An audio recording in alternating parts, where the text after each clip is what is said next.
পরিশ্রম ছাড়া সফল হতে পেরেছে কয়জন? বেশিরভাগই তো ব্যর্থতার আলিঙ্গন। আমি পারবো কিনা জানি না, তবু স্বপ্ন আমার একটাই, কঠোর পরিশ্রমের মাধ্যমে আমিও একজন সফল খামারি হতে চাই। যাই হোক, ছন্দ বলাটা আমার কাজ না, আর আমি ছন্দ বলতেও আসিনি। আমি যেটা বলতে আসছি সেটা হলো পরিশ্রম। খামার করতে হলে আপনাকে পরিশ্রম করতে হবে, আপনার পরিশ্রমের কোনো বিকল্প নাই। আপনি যদি খামার সেক্টরে সফল হইতে চান, তাহলে আপনার নিজেকে সর্বোচ্চ উপস্থিত থাকতে হবে আপনার খামারে, এবং আপনাকে নিজের পরিশ্রম নিজে করতে হবে।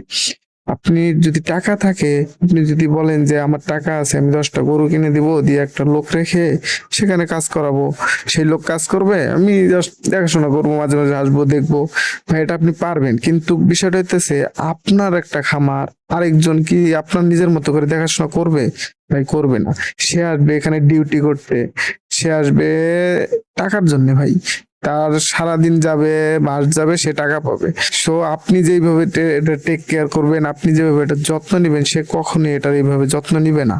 আপনি, হ্যাঁ, আপনি করতে পারবেন যখন আপনার খামারটা বড় পরিসরে হবে।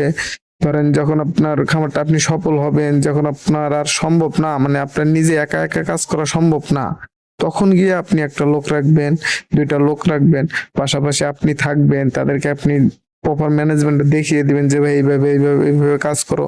সেই ক্ষেত্রে গিয়ে আপনি সফল হবেন, সেই ক্ষেত্রে গিয়ে তাদেরকে দিয়ে আপনি কাজ করাইতে পারবেন। কিন্তু আপনি নতুন অবস্থায় যদি তাদের উপর ছেড়ে দেন, দিয়ে আপনি মাঝে মাঝে আসেন, দেখেন, চলে যান, তাহলে ভাই আপনি খামার করতে পারবেন না। বিষয়টা হচ্ছে খামারে নিজের উপস্থিতি সর্বোচ্চ রাখতে হবে। আর খামার করার পরে যদি খামারের ময়লা, গোবর এইসবের আপনার গায়ে লাগে, এইসবের দুর্গন্ধ যদি আপনি নিতে না পারেন, মানে সহ্য করতে না পারেন, ঘৃণা আসে, তাহলে ভাই খামার আপনার জন্য না।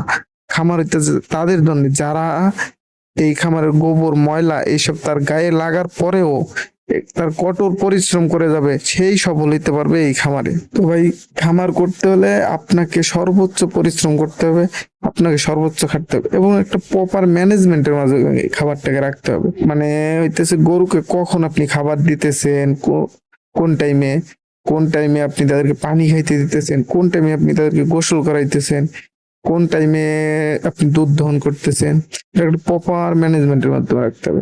যদি আপনি কি করেন, আজকে দিলেন সকালে 8টার দিকে, কালকে দিলেন 10টার দিকে, এরকম উল্টাপাল্টা করেন, সেক্ষেত্রে হবে কি, আপনার গরুর খাবারের টাইমটা নষ্ট হওয়ার কারণে আপনার গরুর মানে খাওয়ার প্রতি একটা অনীহা চলে আসবে। সেই ক্ষেত্রে আপনার এই যে মিল্কটা, মানে দুধটা যে পাবেন, সেটা আপনি পাবেন না।